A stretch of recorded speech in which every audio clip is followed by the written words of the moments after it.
Hey everyone, Daz here. I just want to say a massive thank you before the video begins for a couple of major milestones that the channel hit over the course of the weekend. We finally hit 3,000 subscribers and I cannot tell you just how bonkers that number sounds. I do want to take a moment here and say a massive thank you to everyone that has pushed that subscribe button, and if you haven't yet, we've still got more goals to smash, so go ahead and do that. We also hit a pretty incredible 325,000 channel views, which is genuinely crazy. Just an idiot talking to his mobile phone about the game that he loves, and for you guys to be supporting that means probably more than I can articulate that at the moment. No matter whether you've contributed once to any of these stats or 100 times to the bottom ones or even more than that, I sincerely say a massive thank you, and I hope that I can repay you for your faith with better content in the short, medium, and long term. Let's get into this one, and thanks again.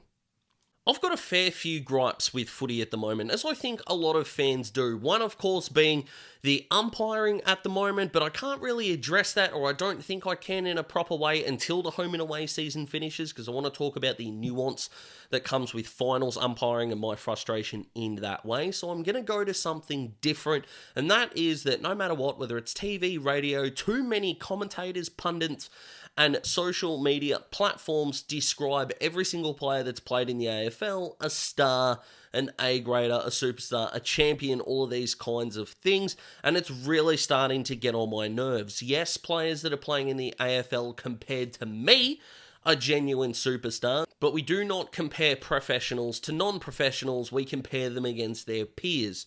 So, how many AFL players are actually A-graders? And unlike my actual educational job, I am a harsh assessor when it comes to the AFL. So I'm going to go through every club and pick out their A-graders. And instead of going alphabetical like we usually do, I'm going to go in reverse ladder order as of the end of round 16. So if you are a budding or current AFL commentator watching this, these are the players you should only talk about in the A-grade bracket. Let's go.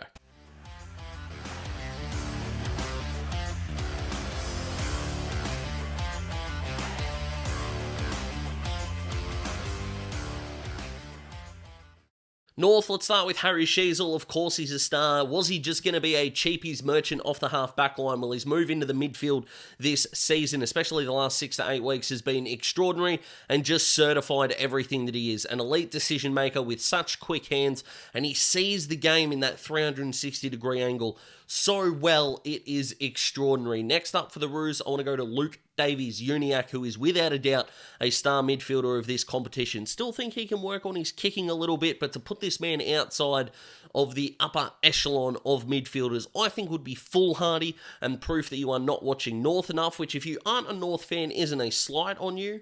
Watch who you watch. This man is an absolute star, and what's been so funny about the Max King discourse this weekend has been that, well, his service is horrible. Nick Larkey's kicked 100 goals in his last 38 games. Nick Larkey is a star, and I hope that players as loyal as him, because he wants to be a North player for life when he re-signed, last year I think it was, when he re-signed, that is what the competition deserves. He is a star. You reckon he's getting good service?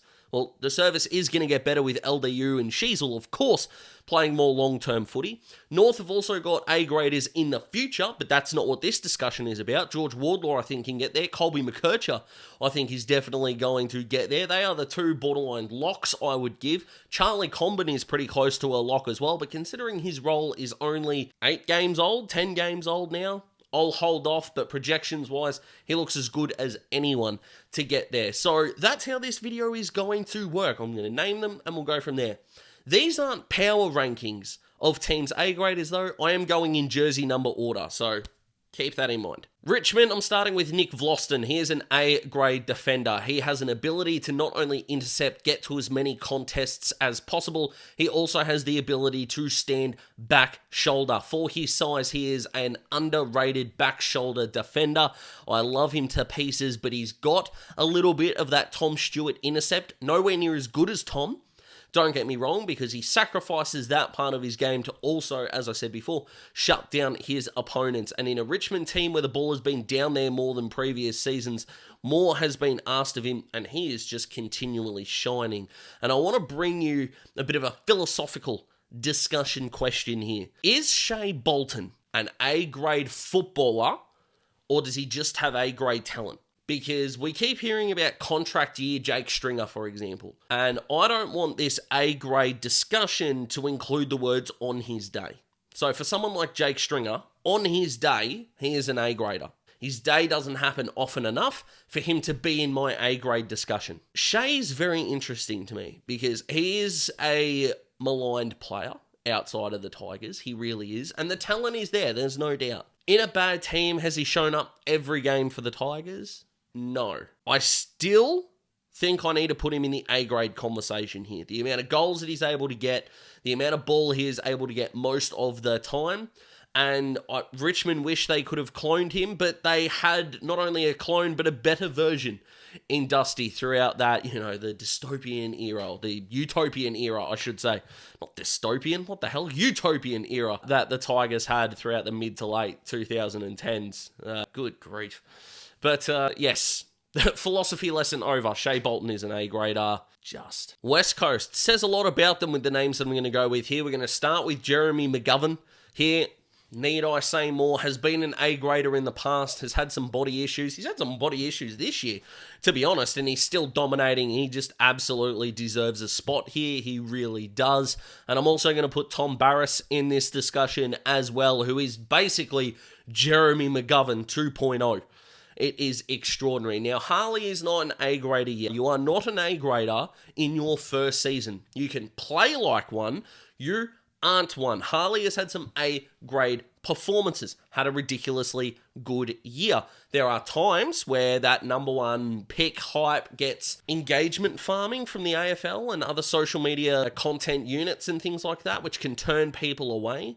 But I have no doubt that halfway through next year, Harley's going to be an A-grader. He's not there yet. Brody Hoff, I think he's going to be really close to being an A-grade defender come the end of next year.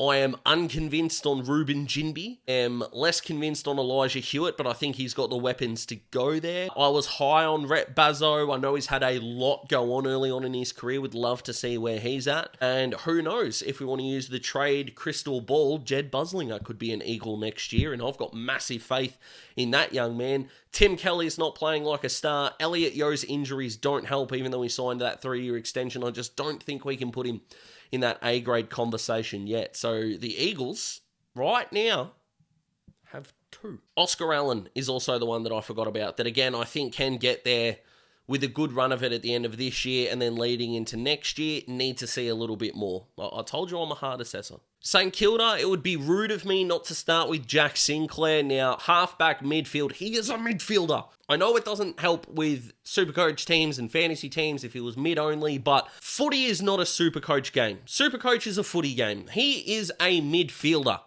And I feel like Nasiah Wanganeen-Milera can get there. I am kind of sick of the Max King discourse because he was overrated by the media and now he's overhated by the media and suggestions that he needs to be traded.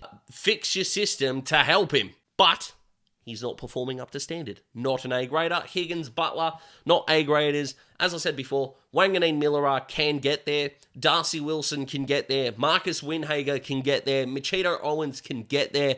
None of them are there yet. So who is the other A-grader, I hear you cry? Well, I didn't actually go in jersey number order here, and that is my mistake. Bad does. Rowan Marshall is an A-grade ruckman, in my opinion. That can also hit the scoreboard like he did against Port Adelaide, but that is not what the discussion's about. He is an A-grade ruckman. Is Romo and St Kilda another team with 2 A-graders in it? Let's stick to the 2 A-graders theme, shall we? Adelaide, let's start with the captain, Jordan Dawson, who is without a doubt an A-grade midfielder, who, yes, has had periods this year where he has looked nowhere near an A-grader. His ball use has let him down a little bit, but I am willing to go off last season and this one, put them together and know that he is an A-grade footballer. His footy IQ is outstanding, a really good leader as well. Yes, this doesn't mean he has tapped his potential, is crammed in. No, I don't even know if that was a sentence. He's still a very good footballer. A lean patch doesn't mean you're not an A-grader anymore. It's hard to stop being an A-grader. It's difficult to become an A-grader. Could he fall out by the end of the year? I doubt it, but I can understand if your instinctual response is, yeah, but Dazzy was no good at the start of the year. Jordan Dawson's still an A-grade footballer. If you disagree, you can comment below and let me know. I won't be on board with you, though. Sorry. And of course, the other pick is Isaac Rankin, because of course it is. Watch him. Centre forward, he's one of the most damaging players in the competition. I have never been more wrong about a player than I have about Isaac Rankin. Well, okay. I've been more wrong once, but we'll talk about that in the Hawthorn section, shall we? But in terms of guys that I just thought wasn't going to be any more than what he was, at Gold Coast he was a flash in the pan, a highlight reel, probably a little bit immature as well there, but his last 18 months has been extraordinary, and if he can continue this role in a meaningful way, he will genuinely go from A-grade to superstar status. All superstars in the comp are also A-graders. Not every A-grader is a superstar, though. Confused yet? Maybe. But Isaac Rankin is ridiculously good, and a reason why, post-Eddie Betts, Adelaide fans should be flocking to the Oval to watch this guy. Extraordinary talent, and well worthy of being an A-grader in mine and your calculations. Right, the Hawks, if you've subscribed only recently, you may not know, I am a Hawthorn supporter. Don't unsubscribe because of that, I promise you. But in terms of this A-grade exercise, we do get it wrong. We really do. I wanted Hawthorn to chase Jaden Stevenson because he was going to be a, and I quote, personified star. And the first ever subscriber to Daz Talks Footy, the great man Smithy, he's been on the channel plenty, happily talked me out of that opinion. He was proven to be very much right, so videos like this are really important. We can change your opinions over time, okay? So if you disagree with my picks, comment below, let me know. Hawthorn, they've got 3. Really easy for mine to list off. Let's start with the captain, James Sicily, who is just the intercept king, who I think has improved his back shoulder ability a lot, but it's not what he really wants to do. I still worry about the Hawks playing a Carlton, especially because he will have to play back shoulder on Harry Mackay as Frost goes to Curnow, and that kind of scares the shit out of me. Can it rain when Hawthorn play Carlton? Is that okay? Because we don't line up very well. The second one being Will Day. Yes, he's a best and fairest winner. I know that's not the be-all and end-all, but his presence in the team, his performance, look at how the Hawks have gone since he's come back. Hawks are 7-1. I think, in the games that he's played, or 7-2 maybe, in the games that he's played. Kicked one of the better goals of the year against Port in that loss. Had 26 on the weekend against West Coast. Yes, only 8 of them were kicks, but Hawthorn's midfield, Newcombe and Warple, who aren't on the A-grade list, go to another level when he is there. The importance that he brings, the skill that he brings, determination, leadership qualities. Will Day is an absolute A-grader, as is my favourite Hawk of this current crop, Dylan Moore. He's the best half forward in the competition. The joke is that Dylan Moore can have 20 and kick a goal every game, which over the course of individual seasons is rarely done. The Bont is going to do it. No, I'm not saying Dylan Moore is as good as Bont. I'm really not. I promise. But it is so rare to find players that can have 20 and kick a goal. His work rate is extraordinary. And the fact that media people are only just waking up to this guy makes me feel very vindicated because I am the CEO of the Dylan Moore fan club.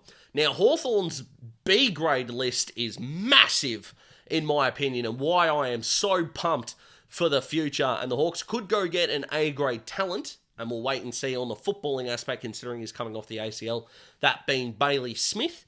But bloody good times to be a Hawks fan, let me tell you. Melbourne, let's start with Stephen May. I know he's staged, guys. That doesn't mean he's a bad footballer. One of the better defenders in the competition, especially since he got to Melbourne. He was pretty good at Gold Coast and still a hothead and all those kinds of things. But really, are you going to try and convince me that Stephen May is not an A-grader? Come on, watch the games, please. Kind of the same point as before. Are you really going to tell me that he's not an A-grader? He is the Tom Barras to Stephen May's Jeremy McGovern. Whichever one you think is better is up to you. That's fine. But Jake is a legitimate star, an A-grade defender in his own right. Absolutely. Christian Petrarca is, of course, here, whether it's for his cooking videos, his on-field toughness, or his ability to kick goals as a midfielder, who knows. But his burst from stoppage has been outstanding, and he kind of broke through the next Dusty tag. Yes, he's not the next Dusty. No one is. But The fact that he was able to go from a half forward who kind of had limited impact on games on a large sample size to one of the most premier midfielders in the competition is an absolute credit to him. So shout out you, Christian. Hope your recovery is going okay if you somehow ever watch this. But we go from him to Max Gawn, who kind of gets points for the video he shared of his little boy singing the Carlton song. The Carlton theme song, the Carlton thong, whatever you want to call it, I don't mind. But nearly had to slip up there and then just put it out there deliberately. But superstar, the best ruckman in the comp, is on the Mount Rushmore of modern ruckman. Could there be a debate that he's on the Mount Rushmore of all-time ruckman with Polly Farmer, Simon Madden, and Dean Cox? Could be. So, genuine legend, no more need to be said. And we can finish the Melbourne list with Bailey Fritsch, who I still think is an A-grade forward. One of the more flawed A-graders potentially on this list. Not every A-grader is the same, but in terms of what he can deliver as a medium-sized forward, not that they actually have him play as a medium-sized forward, is extraordinary. Beautiful set shot kick, can create a goal from nowhere. Think he deserves a spot on the A-grade list for sure. Gold Coast, Noah Anderson can kick this list off. He was really good last year, finished a bit higher in the Brownlow than I think we all expected, but just keeps rising, this young man, let me tell you. And if you aren't watching enough Gold Coast footy, you might be missing it a little bit, but he is going beautifully. But believe it or not, he is the only midfielder on my A-grade list. Matt Rowell has had an awesome year, a career best year. No, I do not have him in Supercoach, therefore this is not a dig, a jab, a snide, nothing like that. But once the ball leaves the contest, Rowell's impact doesn't quite have him on that A-grade pedestal for mine. Amazing against Richmond. Don't get me wrong. Has had some incredible games. That's not what I'm saying. But I just don't think I can put him in that threshold just yet. Touk Miller, again, maybe stiff. I understand that. His ball use this year is letting him down. And I don't want to pick out one particular game, but the Freo game, he couldn't kick me in a street fight. For crying out loud. Come on, Touk, you're better than that. His two-way running is elite, don't get me wrong. His traits are A-grade for sure. But again, I actually felt more comfortable having him off the A-grade list than on. But if there's a player who's not on the A-grade list who might be the most unlucky, these two are both on the podium. So I really don't mind if you think I'm being too harsh in your comment saying it's ridiculous they're not on there. I probably wouldn't disagree with you. I still stand by that decision though. I think Jared Witts is still an A-grade ruckman at this point. I really do. I know that Gold Coast have extended Ned Moyle for 4 years, which is awesome. The succession plan for a post-Jared Witts world. But in terms of A-grade rucks, he definitely belongs there for mine. I really do. And we can end this list with Ben King, with how good he's been coming off that knee injury. He's going beautifully. He is an A-grade forward. I know he can go in and out of games in a big way, but the traits that he's got, the beautiful set shot kick, the goals that he's putting on the board, I'm comfortable having him as an A-grade tall forward. The Giants, this is a long list. Let's start with Toby Green, who I'm very comfortable putting in the A-grade department, and if you're unsure why, how is that possible? He just belongs there. No more explanation given. From there, let's go to Tom Green, who, a bit like Paddy Cripps, gets a little bit of criticism for what he doesn't do outside of the contest. I understand that. I think, though, his ability inside to win clearance, force the ball forward, and his work rate is still exemplary. If you think it's a little bit hypocritical that I've got him but not Rowell here, good luck to you. I think Tom Green is the better player. It's just my opinion. That's kind of why I make these videos. But I'm more than comfortable having him here for his body of work over the last 40 games, 18 months, which I think is a really good case to put your A-grade side forward. So that's where I stand with that. Need I explain why Sam Taylor is an A-grader? He is the best tall defender in the comp. He is 1, Wiedering is 2. Let's have a discussion about number 3. It's probably Stephen May. Could be swayed on Jeremy McGovern. There could be other obvious ones that I'm not suggesting right at this second because I'm trying to get through the video. But Sam Taylor is an absolute A-grader. So is Josh Kelly, the Rolls Royce of GWS, the smooth mover himself. He's a beautiful kick. His footy IQ is off the chain. And the further his career goes, I feel like the better he's getting at creating scores from the forward half. Not just himself kicking at goal, but creating them for his teammates as well. I've also got Jesse Hogan on this list for the Giants as well. The body of work he's been able to put in over the last 40-odd games, so last year and this one so far, has been fantastic. So Jesse belongs on this list in a big way as well. Bulldogs up next. Adam Treloar is an A-grade midfielder, but does his ball use? Adam Treloar is an A-grade midfielder. Weirdly enough, sometimes we laud players for being excellent field kicks but terrible kicks at goal. Adam Treloar's the opposite. His kicking inside 50 may not be the most efficient. I actually think he's been a lot better at it this year from just the eye test. Don't have the stats in front of me right this second. But I think his inside 50 kicking has been better, for sure.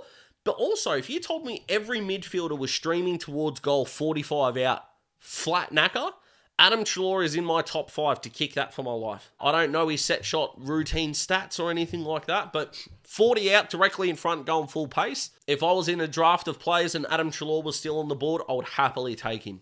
We then go to the Bont. No explanation needed, I feel like. Superstar, probably the best player in the competition.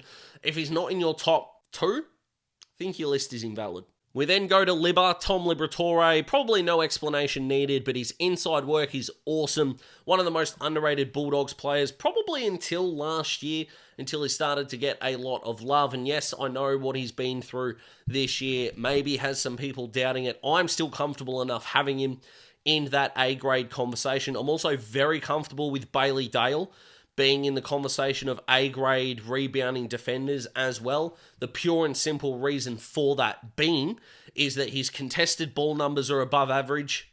That's good enough for me. Yes, he takes kick-ins. I know that. He can still win the ball at the contest, and I think his work rate up the ground has been a big factor in the Bulldogs generating more scores outside of their forward 50. That's where they're starting their score chains. I think he's been a really big reason for that. Daz, where's Tim English? I hear you cry. He's not here. Yeah, All-Australian last year. Absolutely. The fall-off has been extraordinary. And he is on the fringe for mine. But there is no way he has been a top 3 ruck this year. 4? 5? Probably 6th. I don't think 33% of the competition's ruckmen can be A-graders. Instinctually, it doesn't feel right to me. I'm leaving him off. Speaking of a long list, let's go through Brisbane's. We'll start with Joe Danaher. His goals output just puts him in that A-grade conversation, guys. Sorry if you don't like him. The stats may not tell the whole story, but they tell a pretty freaking compelling one with Joseph, so you're just going to have to live with that.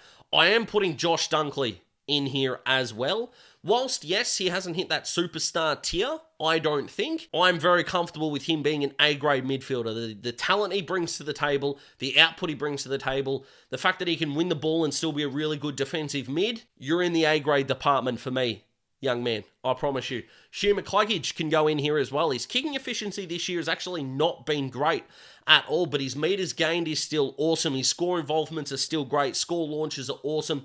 He is winning more offensive and defensive 1v1s than he has throughout his entire career. So yeah, I am putting him here. He is an A-grader. Will Ashcroft will get there, but he's not on my list as of yet. Lachie Neale needs no explanation. He's won 2 Brownlow medals for crying out loud. Charlie Cameron is one of the A-grade small forwards in the competition. That Harley celebration is awesome. And if you don't like it, you just don't like things. I'm convinced we live in a society where seeing people happy is detrimental for some stupid reason. And Harris Andrews is one of the best key defenders in the competition. Yes, there is no Dane Zorko here. Incredible career. Might even win their best and fairest. I tried putting him on the list. It didn't sit with me all that well, rightly or wrongly. He's certainly on the fringe, but in terms of the A-grade tier, I'm still going with no. His impact has been awesome. The move to halfback, fantastic post-Kitty Coleman injury. I'm not knocking him for that. But A-grade? Couldn't do it. Port Adelaide, short and sharp. Zach Butters is the first one. Connor Rozee is the second one. That is it. Ollie Wines is not an A-grader post-Brownlow. Jason Horne-Francis will get there with aplomb. I think by halfway through next year, still not comfortable putting him in that tier. Dan Houston, probably a little bit stiff. To be honest, I still feel like his inconsistency, there is still quite a chasm between his good and bad games, or maybe his impactful v less impactful. So, a little bit stiff. I'll put my hand up. That's fine. That's it for Port. Maybe it shouldn't be as surprising. They're not going as well, but I still think their list has a shitload of potential. Collingwood, I am putting Jordan De Goey in there. The move to a full-time mid means he is an A-grader for mine. I can understand if this annoys you. I really can. But that's perfectly fine with me. I can live with that. Josh Dacos is one of the premier wingmen in the country. His brother gets all the love. His brother's on this list. But Josh has won as many flags as Nick, has won a best and fairest. Nick hasn't. Yet only Nick gets love. Now that could be really cool for their family dynamic. There might not be a jealous bone in their body. That's well and truly fine. It irks me how little Josh is spoken about. It really does. He is an A-grade wingman. The oldest player on the A-grade list, the oldest player in the competitions, that's probably cheating. Scott Pendlebury is still here. Based on what he's done last year, he still has more time than anyone else. It looked like the game had gone past him at one stage. I'm still not 100% buying that he's a 100% a midfielder. Go and play the Dyson Heppel role, Pendles, and he could play another 10 years. Of course, Nick is an A-grader.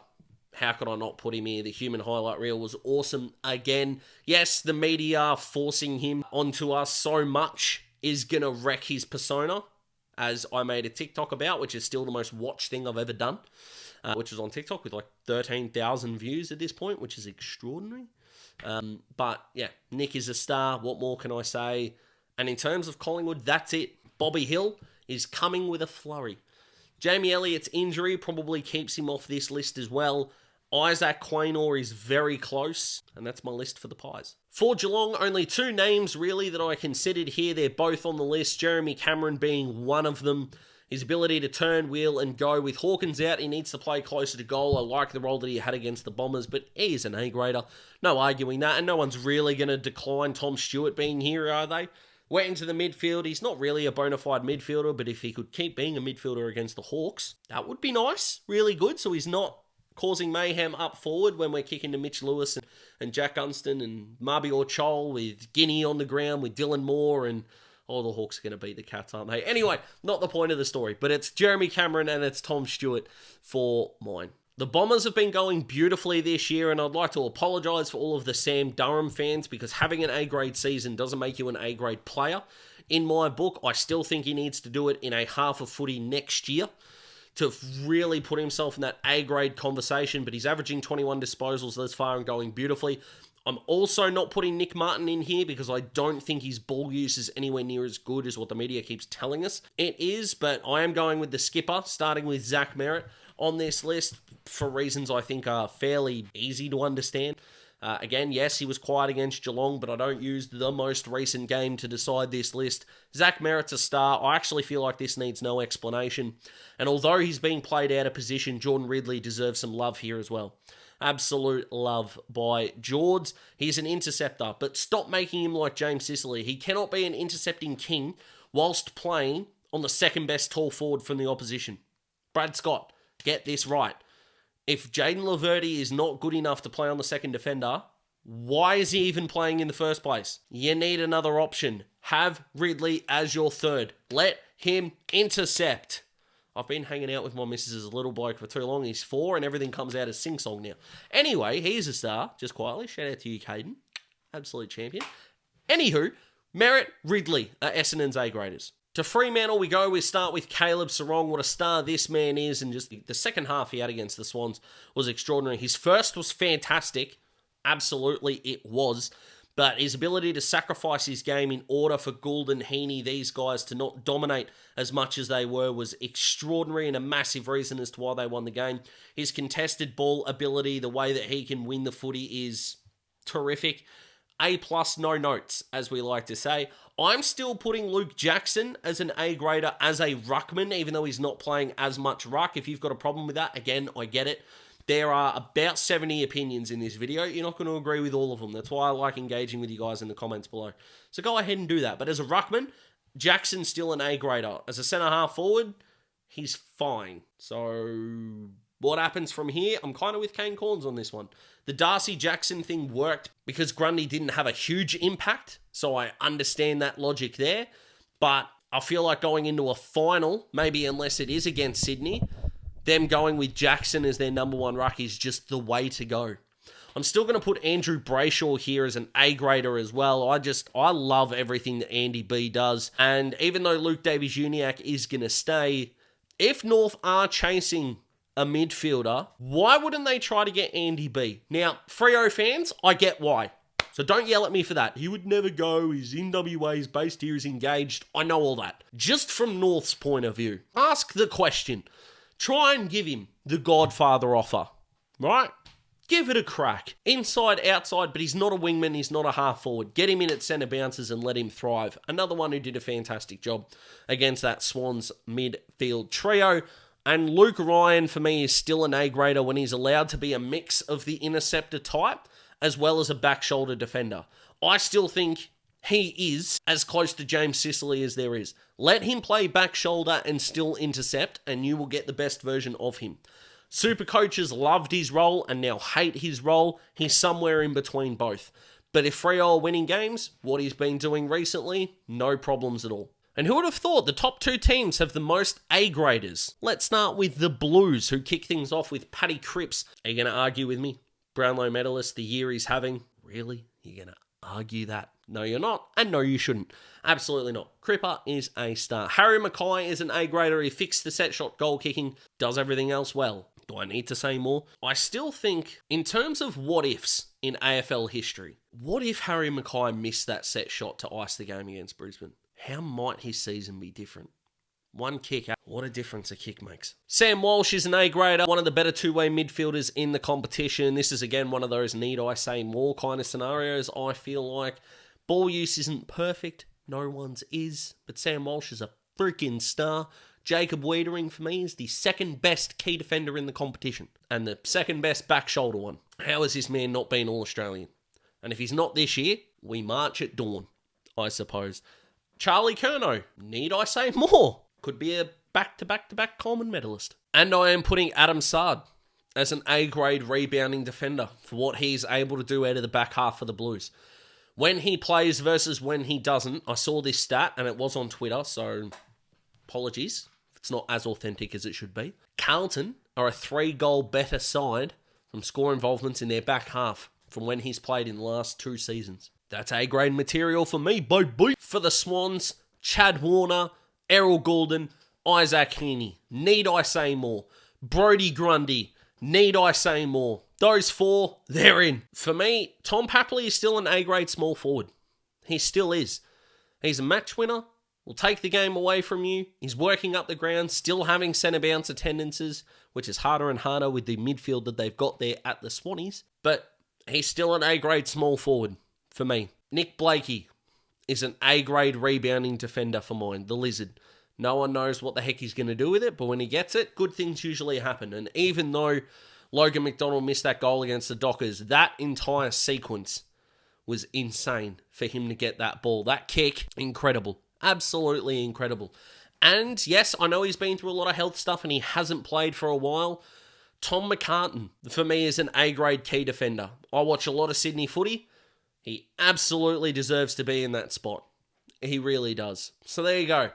There are only about 70 A-graders in the competition. So can we stop with this whole every single player is a superstar thing? Please? Thank you. But the biggest thanks goes to anyone out there that watched this video in its entirety.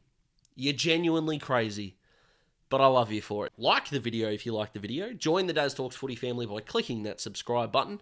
And I finally get to shut up. I hope you enjoyed your weekend. Look after yourselves, look after each other, and I'll see you on Wednesday.